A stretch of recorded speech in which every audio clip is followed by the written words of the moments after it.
Have you ever wondered what happens to an NFL stadium when the lights go out for the final time? When the crowd goes silent? Permanently? Today we're diving into the ghost stories of the NFL. Once roaring stadiums now reduced to rubble, weeds, and memories. And trust me, you'll want to stick around till the end, because the final fortress on this list didn't just collapse. It shattered an entire fan base and changed the NFL forever. Welcome to Big Builds. The Silverdome, where giants fell. Our first stop, Pontiac, Michigan. Welcome to the Silverdome, home of the Detroit Lions. From 1975 to 2001, this place was massive. It held over 80,000 fans. Yeah, that's right. This wasn't just a stadium. It was a gladiator Coliseum. Super Bowl 16 played here. Hulk Hogan versus Andre the Giant happened here. Even the Pope showed up. You know a place is legendary when you can say, the Pope and a monster truck rally happened in the same venue. But here's where it gets wild. After the Lions moved downtown to Ford Field, the Silverdome just sat there. Empty. Abandoned. For years it became a haunting shell of itself. Rain poured in through busted ceilings. The turf turned into jungle moss. Chairs were ripped out. The scoreboard? Dead. And in 2017, they finally tried to demolish it. Tried. The first demolition attempt failed. Explosives went off, and the Silverdome was still standing. Like it was saying, not yet. That eerie resilience? Chills. Eventually, they brought it down. But the memories? Untouchable. The Astrodome, the eighth wonder of the world. Let's head south to Houston, Texas, home of the legendary Astrodome. In 1965, this wasn't just a football stadium. It was a miracle.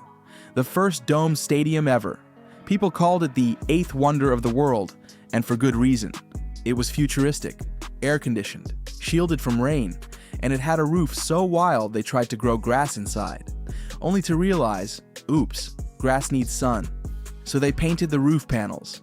The grass died. What did they do? Invent AstroTurf. Yes, the entire fake grass revolution started right here. You're welcome, world.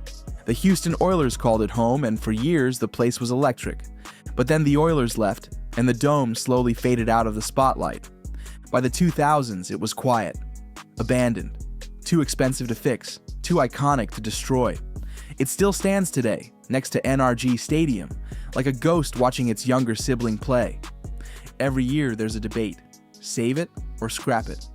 And every year the Astrodome whispers, I was the first. Giants Stadium, the house that roared. Okay, now we're heading to the Meadowlands. Giants Stadium, New Jersey's pride. Home to both the New York Giants and the New York Jets, this place was a double agent. Two rival teams, one field, endless drama. It opened in 1976 and saw everything from Bill Parcells' glory days to Mark Sanchez's infamous butt fumble. Let's talk energy. This place had it. Cold winds, gritty fans, tailgates that felt more like combat training. Giants Stadium was tough, loud, and legendary. But by 2010, the teams moved right next door to MetLife Stadium. They built it literally next door, and then demolished the old house. Just like that. Fans watched the seats disappear, the turf vanish, and the skeleton of history crumble to dust. They say New York never sleeps, but Giants Stadium? She sleeps now, in silence. RFK Stadium, where the stands danced. Next up, Washington, D.C., RFK Stadium. Oh boy, this place had one of the most intense home field advantages in football history. Why? Because the entire stadium literally shook when fans jumped. And they jumped a lot. RFK opened in the 1960s and was home to the Washington Redskins for decades. The bleachers were metal, the vibes were wild, and when the Hogs were dominating the trenches, the entire place felt like it might just lift off. It also hosted baseball, soccer, and concerts. But football? That was its soul. Even when Washington moved to FedEx Field in 1997, RFK refused to die. It hosted random events for years until finally, in 2023, they started the teardown. Now, just an empty lot, But if you listen closely, you can still hear the echo of "Hail to the Redskins" drifting through the DC breeze. The Kingdom, gone in a boom. Now we're heading to Seattle, the Kingdom.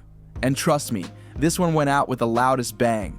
The Kingdom was built in the 1970s, and while it looked like a concrete spaceship, it was home to the Seahawks from their founding in 1976 all the way through the 90s.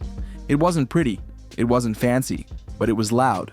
That noise, it gave birth to the Seattle fan culture we know today, the 12th man. Without the Kingdom, there's no Lumen Field madness. But the Kingdom had problems, leaks, cracks, and one day, a chunk of the ceiling literally fell. Yeah, mid-game prep. People said, "Okay, time to go." In 2000, they demolished it in one of the most spectacular implosions ever caught on camera. Just boom, gone in seconds. The Seahawks moved to Husky Stadium temporarily, and a new fortress rose from the rubble, Seahawks Stadium. Later, CenturyLink, now Lumen. But the Kingdom's spirit, forever part of Seattle football DNA. Candlestick Park, wind, fog, and football gods. Now to San Francisco, Candlestick Park. This place wasn't designed to impress you. It wasn't sleek, it wasn't fancy, and it certainly wasn't warm. It was built for battles, pure, unfiltered football battles. The wind? Brutal. It could knock the popcorn right out of your hands. The fog? Thick enough to make the ball disappear mid-play. And yet for the San Francisco 49ers, Candlestick was nothing short of holy ground. This was where legends became immortal. Joe Montana throwing darts, Jerry Rice sprinting into the record books, Steve Young running wild. This cold concrete Coliseum saw the birth of 5 Super Bowl winning teams. That's not a coincidence. And if we're talking history, how about the catch? 1982, Montana to Dwight Clark in the back of the end zone. Game-winning touchdown. NFC Championship. That one play sent the 49ers to their first Super Bowl, and the dynasty was born. But let's be honest, Candlestick had problems. It aged like an old pair of cleats. The bathrooms? A nightmare. The parking lot? A test of patience. The entire place sat in a wind tunnel that made tailgating feel like survival training. Still, Niners fans adored it. Why? Because it was home. And when you're winning Super Bowls, you forgive a lot. In 2014, the 49ers moved into the high-tech, sun-soaked Levi's Stadium. Candlestick was demolished not long after. Gone, but never forgotten. Because no matter how shiny the new place is, you can't rebuild magic. And Candlestick? That place was pure football magic. The Metrodome collapsed under pressure, literally. Let's go to Minnesota, the Hubert H. Humphrey Metrodome. Say that 5 times fast. Home of the Minnesota Vikings from 1982 all the way to 2013. And let's just say, this place was one of a kind. Now imagine a stadium with a roof made of fabric, not metal, not concrete. Literal inflatable fabric stretched over air pressure, making the whole thing look like a giant marshmallow plopped down in downtown Minneapolis. It was weird, it was iconic, and it was a dome like no other. For years, the Metrodome hosted bone-chilling battles. From Tommy Kramer to Dante Culpepper to peak Randy Moss, it was loud, wild, and deafening inside that weird white bubble. The noise bounced off the roof and hit you like a tidal wave. Opposing quarterbacks shook. But then came 2010, the day Mother Nature said, "Enough." A massive blizzard rolled in. Snow piled on that inflatable roof like frosting on a cake. And then, boom, the roof literally collapsed. Cameras caught it in real time as snow crashed onto the field like an avalanche. It was one of the wildest moments in NFL stadium history. The Vikings had to relocate their game. Crews scrambled. The world watched. And while no one was hurt, the message was loud and clear. The Metrodome's time was up. By 2014, the dome came down, replaced by the stunning glass-walled US Bank Stadium, a cathedral of football built for the future. But still, that marshmallow-shaped arena held memories. Electrifying Moss touchdowns, gut-wrenching NFC championship heartbreaks, and that roof collapse burned into NFL history. The Metrodome wasn't perfect, it wasn't pretty, but it was home. And for over 30 years, it echoed with the roar of Vikings fans who knew winter meant war, and the Metrodome was the battleground. Mile High Stadium, altitude and attitude. Denver, Colorado. Before the shiny lights of Empower Field at Mile High, there stood the one, the only, original Mile High Stadium. And let me tell you, this wasn't just a football field. It was a war zone in the clouds, the soul of the Denver Broncos. Perched at over 5,000 feet above sea level, this place was a beast. The altitude, brutal. The fans, ruthless. Visiting teams came here and hated every second of it, not just because of the air, but because of the roar. Broncos fans brought the thunder, and Mile High Stadium turned it into a weapon. Opened in 1948 as Bears Stadium, it was meant for baseball. But once the Broncos joined the AFL in 1960, everything changed. Year after year, they expanded it. More seats, more noise, more madness. And by the time John Elway took the reins in the 80s, Mile High had transformed into a football fortress. Elway scrambles, Elway launches, Elway wins. Mile High witnessed it all. The stands literally swayed under the weight of the fans, jumping, shouting, living every snap like it was life or death. It didn't have corporate suites or digital screens. What it had was raw, gritty passion and a lot of orange and blue. But in 2001, progress called. Empower Field was built next door, shiny and state-of-the-art. And Mile High, dismantled, piece by piece.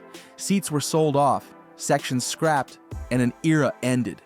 Yet even now, if you talk to a Broncos fan who stood in that original stadium, they'll say one thing: it's not the same. Because Mile High didn't just host games, it rumbled with emotion. It made you feel the hits, the highs, the heartbreaks. It wasn't just a stadium, it was Denver's heartbeat. Three Rivers Stadium, the Steel Curtains Castle. Time to go to Pittsburgh. Three Rivers Stadium, sitting right where the Allegheny and Monongahela rivers meet the Ohio. A stadium forged in the spirit of the Steel City. This wasn't just any field. This was the fortress of the real Steel Curtain. Built in 1970, it rose as a multi-purpose colossus. Home to the Steelers and the Pirates, yes, but it was football that gave it legend status. The 70s and 80s turned this place into sacred ground. Terry Bradshaw launching bombs, Franco Harris rumbling through defenders, Lynn Swann making ballet look brutal. And Mean Joe Green? He didn't just anchor the line, he set the tone for an entire city.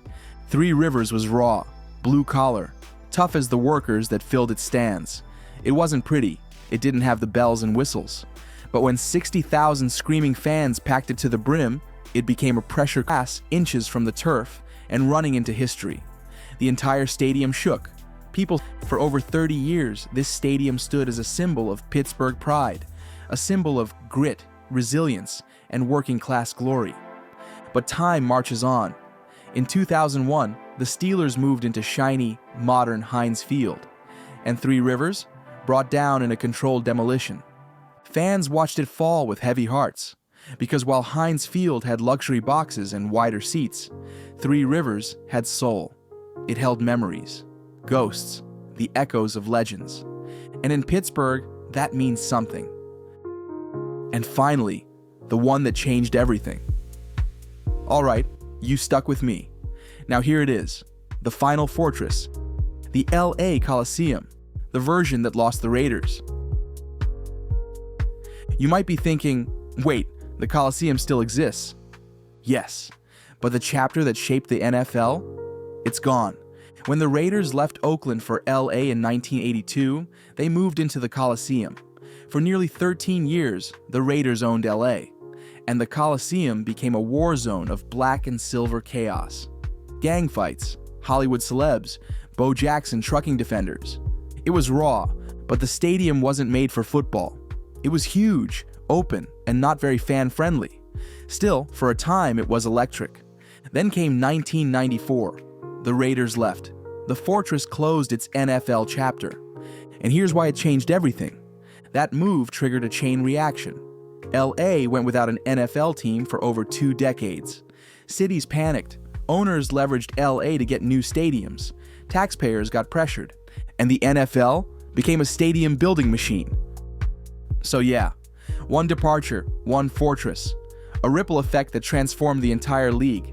These weren't just buildings. They were battlegrounds, shrines, graveyards of dreams.